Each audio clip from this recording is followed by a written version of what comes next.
القطاع الصحي يئن تحت ضربات هذا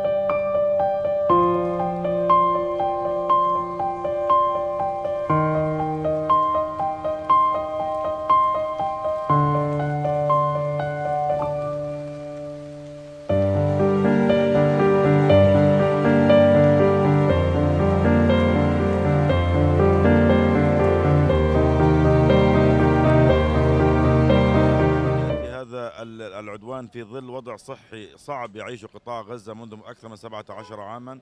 القطاع الصحي يئن تحت ضربات هذا الحصار. الكثير من المستهلكات الطبية والأدوية والأجهزة غير متوفرة في قطاع غزة.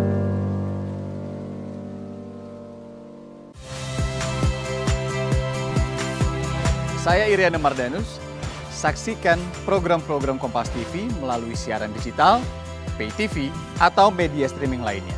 Kompas TV, independen, terpercaya.